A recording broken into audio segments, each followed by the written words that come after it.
List of music genres and styles.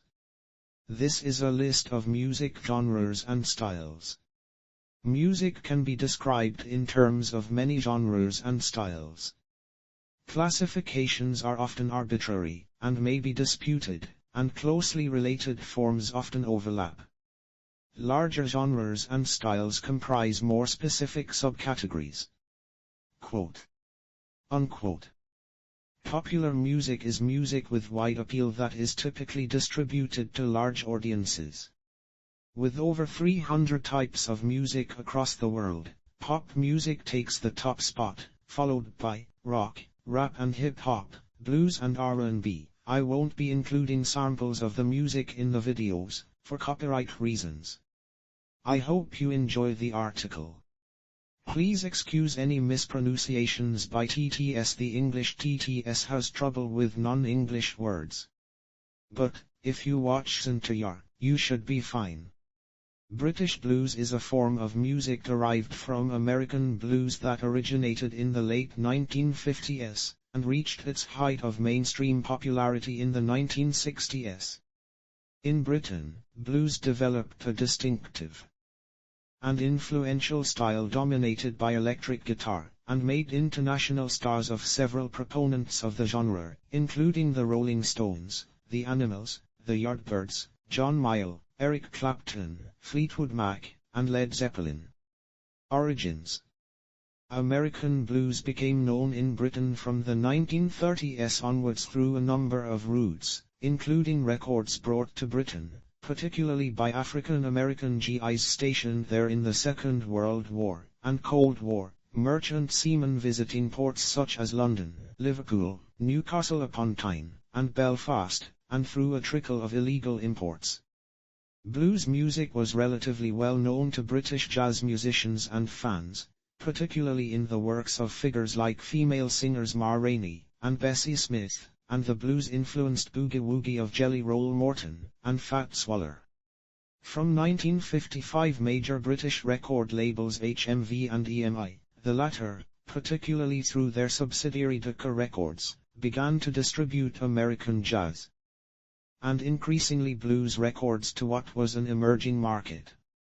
Many encountered blues for the first time through the skiffle craze of the second half of the 1950s, particularly the songs of Lead Belly covered by acts like Lonnie Donegan. As skiffle began to decline in the late 1950s, and British rock and roll began to dominate the charts, a number of skiffle musicians moved towards playing purely blues music. Among these were guitarist and blues harpist Cyril Davies, who ran the London Skiffle Club at the Roundhouse Public House in London's Soho, and guitarist Alexis Connor, both of whom worked for jazz band leader Chris Barber, playing in the R&B segment he introduced to his show. The club served as a focal point for British skiffle acts, and Barber was responsible for bringing over American folk and blues performers, who found they were much better known and paid in Europe than America. The first major artist was Big Bill Broonzy, who visited England in the mid-1950s, but who, rather than his electric Chicago blues, played a folk blues set to fit in with British expectations of American blues as a form of folk music. In 1957, Davies and Connor decided that their central interest was the blues, and closed the Skiffle Club, reopening a month later in the Roundhouse Pub, Wardour Street, Soho as the London Blues and Barrel House Club. To this point, British blues was acoustically played emulating Delta blues and country blues styles, and often part of the emerging second British folk revival. Critical in changing this was the visit of Muddy Waters in 1958, who initially shocked British audiences by playing amplified electric blues, but who was soon playing to ecstatic crowds and rave reviews. Davies and Connor, having already split with Barber, now plugged in and began to play high-powered electric blues that became the model for the subgenre, forming the band Blues Incorporated. In early 1962, having been ejected from the Roundhouse for being too loud, Connor and Davies moved their club to the venue used by Ealing Jazz Club, and on the 17th of March opened the UK's first regular UK Blues Night. Blues Incorporated became something of a clearinghouse for British blues musicians in the later 1950s and early 1960s, with many joining or sitting in on sessions. These included future Rolling Stones, Keith Richards, Mick Jagger, Charlie Watts, and Brian Jones, as well as Cream founders Jack Bruce and Ginger Baker, beside Graham Bond and Long John Baldry. After their success at the Ealing Club, Blues Incorporated were given a residency at the Marquee Club, and it was from there that in 1962 they took the name of the first British blues album, R&B from the Marquee for Dicker, but split before its release. The culmination of this first movement of blues came with John Mayall, who moved to London in the early 1960s, eventually forming the Blues Breakers, whose members at various times included Jack Bruce, Ainsley Dunbar, Eric Clapton, Peter Green, and Mick Taylor. British rhythm and blues. While some bands focused on blues artists, particularly those of Chicago electric blues, others adopted a wider interest in rhythm and blues, including the work of Chess Records blues artists like Muddy Waters and Howlin' Wolf, but also rock and roll pioneers Chuck Berry and Bo Diddley. Most successful were the Rolling Stones, who abandoned blues purism before their lineup solidified, and they produced their first eponymously titled album in 1964, which largely consisted of rhythm and blues standards. Following in the wake of the Beatles' national, and then international success, the Rolling Stones soon established themselves as the second most popular UK band and joined the British invasion of the American record charts as leaders of a second wave of R&B-orientated bands. In addition to Chicago blues numbers, the Rolling Stones covered songs by Chuck Berry and the Valentinos, with the latter's It's All Over Now giving them their first UK number one in 1964. Blues songs and influences continued to surface in the Rolling Stones' music, as in their version of Little Red Rooster, which went to number one on the UK singles chart in December 1964. Other London-based bands included the Yardbirds, whose ranks included three key guitarists in Eric Clapton, Jeff Beck, and Jimmy Page, the Kinks, with pioneer songwriter Ray Davies and rock guitarist Dave Davies, and Manfred Mann, considered to have one of the most authentic-sounding vocalists in the scene in Paul Jones, and the Pretty Things, beside the more jazz-influenced acts like the Graham Bond Organization, Georgie Fame, and Zoot Money. Bands to emerge from other major British cities included the Animals from Newcastle, with the keyboards of Alan Price and vocals of Eric Budden, the Moody Blues, and Spencer Davis Group from Birmingham, the latter largely a vehicle for the young Steve Winwood, and them from Belfast, with their vocalist Van Morrison. None of these bands played exclusively rhythm and blues, often relying on a variety of sources, including brill building and girl group songs for their hit singles, but it remained at the core of their early albums. Georgie Fame, a major figure of the British R&B movement, in 1968. The British mod subculture was musically centered on rhythm and blues, and later soul music, performed by artists that were not available in small London clubs around which the scene was based. As a result, a number of mod bands emerged to fill this gap. These included the Small Faces, The Creation, The Action and, most successfully, The Who. The Who's early promotional material tagged them as producing maximum rhythm and blues, but by about 1966 they moved from attempting to emulate American R&B to producing songs that reflected the mod lifestyle. Many of these bands were able to enjoy cult, and then national success in the UK, but found it difficult to break into the American market. Only The Who managed, after some difficulty, to produce a significant US following, particularly after their appearances at the Monterey Pop Festival, 1967, and Woodstock, 1969. Because of the very different circumstances from which they came, and in which they played, the rhythm and blues these bands produced was very different in tone from that of African American artists, often with more emphasis on guitars, and sometimes with greater energy. They have been criticized for exploiting the massive catalog of African American music, but it has also been noted that they both popularized that music, bringing it to British, world and in some cases American audiences, and helping to build the reputation of existing and past rhythm and blues artists. Most of these bands rapidly moved on from recording and performing American standards to writing and recording their own music, often leaving their R&B roots behind, but enabling several to enjoy sustained careers that were not open to most of the more pop-oriented beat groups of the first wave of the invasion, who, with the major exception of the Beatles, were unable to write their own material or adapt to changes in the musical climate. British blues boom.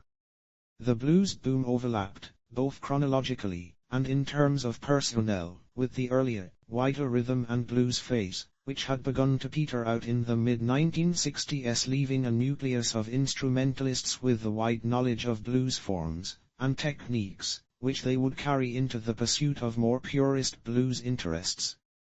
Blues Incorporated and Miles Blues Breakers were well known in the London jazz and emerging R&B circuits, but the Blues Breakers began to gain some national and international attention, particularly after the release of Blues Breakers with Eric Clapton album, 1966, considered one of the seminal British blues recordings.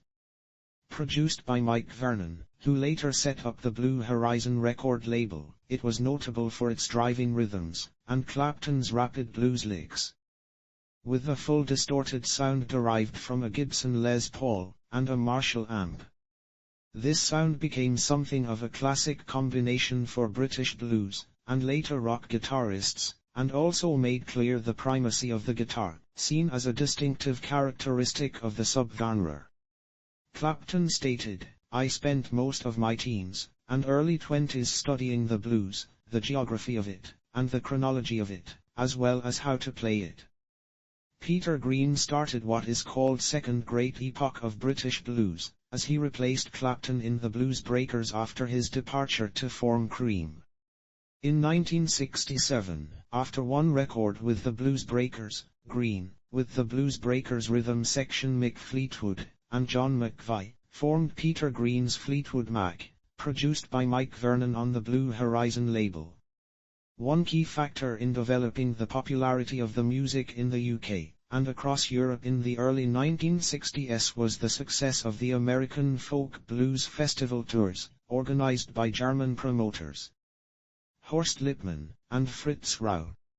The rise of electric blues, and its eventual mainstream success, meant that British acoustic blues was completely overshadowed. In the early 1960s, folk guitar pioneers Bert Jansch, John Renban, and particularly Davy Graham, who played and recorded with Conner, played blues, folk, and jazz, developing a distinctive guitar style known as folk baroque.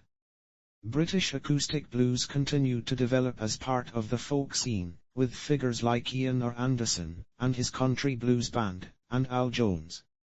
Most British acoustic blues players could achieve little commercial success and, with a few exceptions, found it difficult to gain any recognition for their imitations of the blues in the US. In contrast, the next wave of bands, formed from about 1967, like Cream, Fleetwood Mac, 10 years after, Savoy Brown, and Free, pursued a different route, retaining blues standards in their repertoire, and producing original material that often shied away from obvious pop influences, placing an emphasis on individual virtuosity. The result has been characterized as blues rock, and arguably marked the beginnings of a separation of pop and rock music that was to be a feature of the record industry for several decades. Cream is often seen as the first supergroup, combining the talents of Clapton, Bruce and Baker. They have also been seen as one of the first groups to exploit the power trio. Although only together for a little over 2 years in 1966-1969, they were highly influential, and it was in this period that Clapton became an international superstar. Fleetwood Mac are often considered to have produced some of the finest work in the subgenre, with inventive interpretations of Chicago blues. They were also the most commercially successful group, with their eponymous debut album reaching the UK top 5 in early 1968, and as the instrumental Albatross reached number 1 in the single charts in early 1969. This was, as Scott Skinder and Andy Schwartz put it, the commercial apex of the British blues boom. Free, with the guitar talents of Paul Kossoff, particularly from their self-titled second album, 1969, produced a stripped-down form of blues that would be highly influential on hard rock, and later heavy metal. 10 years after, with guitarist Alvin Lee, formed in 1967, but achieved their breakthrough in 1968, with their live album Undead, and in the US with their appearance at Woodstock the next year. Among the last British blues bands to gain mainstream success were Jethro Tull, formed from the amalgamation of two blues bands, the John Evan Band, and the McGregor's Engine in 1967. Their second album, Stand Up, reached number 1 in the UK in 1969. Decline.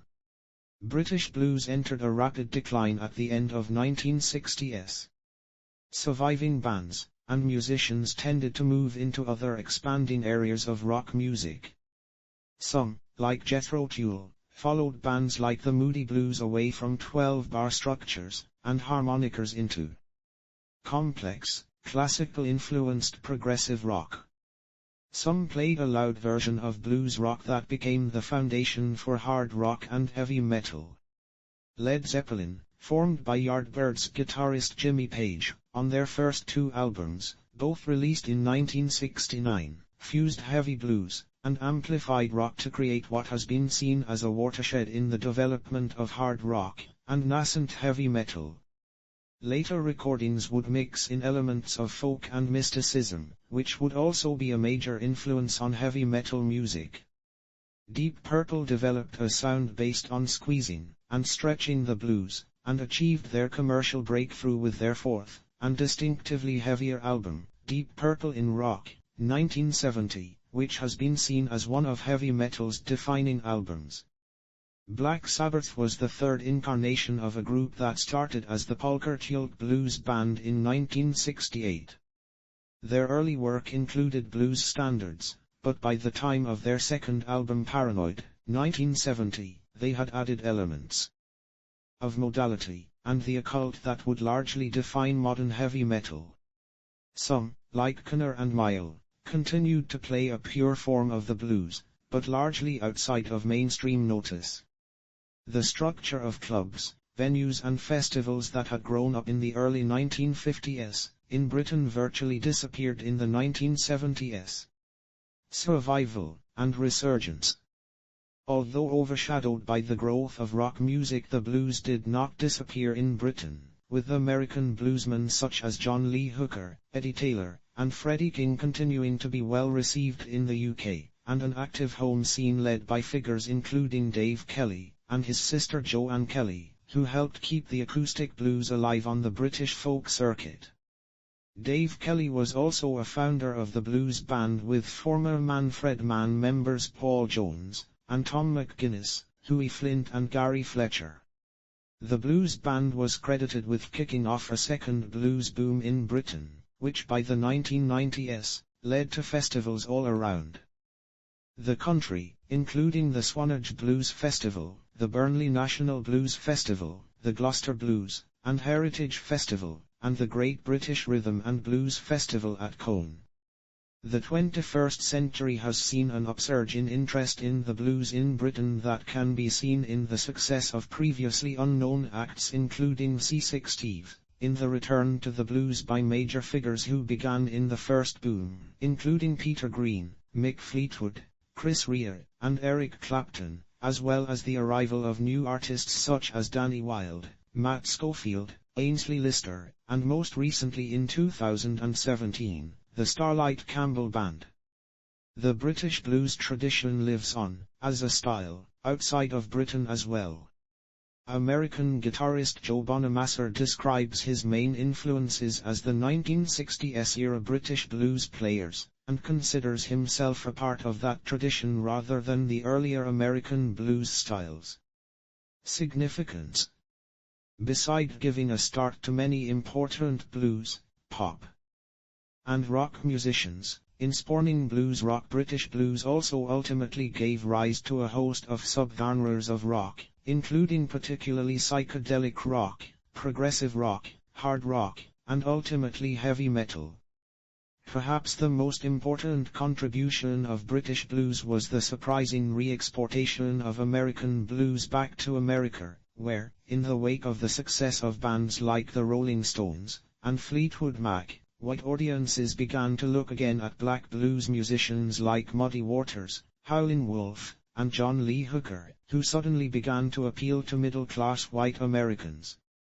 The result was a re-evaluation of the blues in America, which enabled white Americans much more easily to become blues musicians, opening the door to Southern rock, and the development of Texas blues musicians like Stevie Ray Vaughan,